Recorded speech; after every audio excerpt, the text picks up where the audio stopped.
Aujourd'hui, nous nous rendons aux confins du département de la Vienne, à Latillé, un village de 1440 habitants.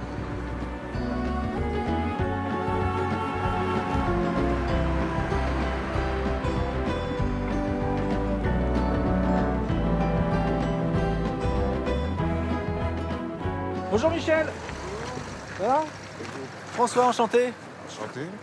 Alors, magnifique. Ah oui, La fontaine de Latillé? Oui.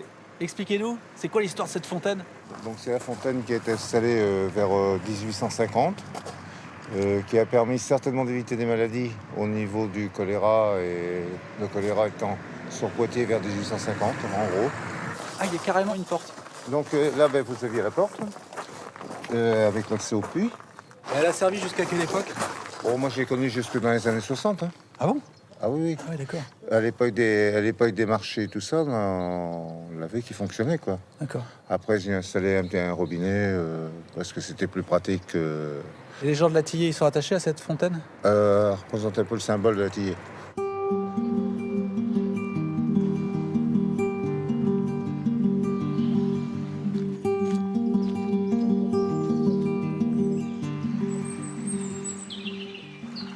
Bonjour Monsieur Gacco.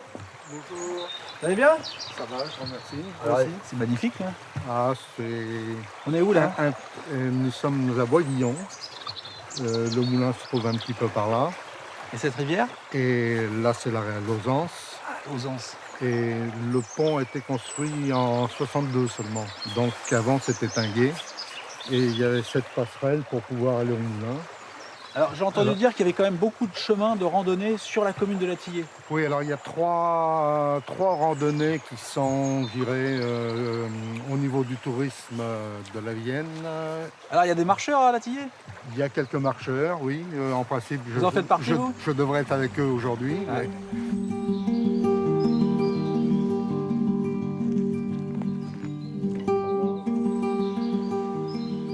Les marcheurs de Latillé, c'est ça? C'est ça, exactement. Les courageux. Les marcheurs du Non, mardi pourquoi? matin.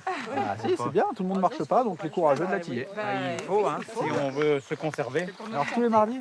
Tous les mardis matins. Combien de temps vous avez marché? Combien de kilomètres vous avez fait? Alors on a fait pour l'instant 7 km. 1h15, on a marché, 1h30 à peu près. C'est variable. Bon rythme alors. Oui. Des fois, On fait à 5 km à peu 4-9. près. On va à notre La marche sportive, c'est 6 à l'heure. Ah mais 5 c'est déjà pas mal. Non, c'est bien. Oui. Puis on a fait du dénivelé là, parce que chez nous, il y a du dénivelé.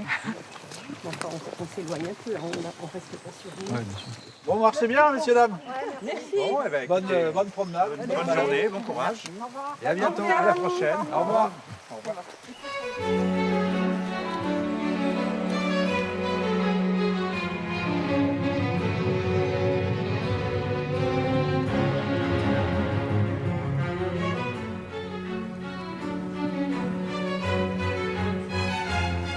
Bonjour, enchantée, bienvenue à la chaise.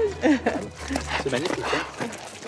Alors ce château, il est... Alors il est du milieu du XVIIe siècle. Ouais. Il a été construit par la famille des Fay-Perrot, qui était propriétaire du domaine. Alors l'architecture est typiquement Louis XIII, puisque vous retrouvez partout les bandeaux horizontaux et les bossages qui soulignent les verticales.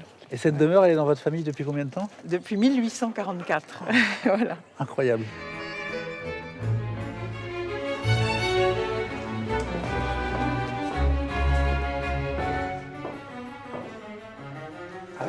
Voilà, le puits était à l'extérieur initialement.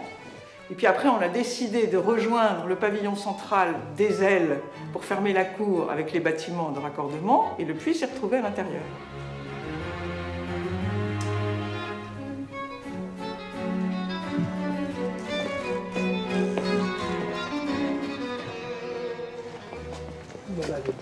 Il y a du séquoia et du cèdre là. Alors en fait, c'est parce que le parc initialement était un parc à la française, avec 2 terrasses successives qui étaient là, qui allaient jusqu'à la rivière Lausance qui est en dessous. Et vers 1860, le parc a été complètement remodelé pour faire un parc à l'anglaise.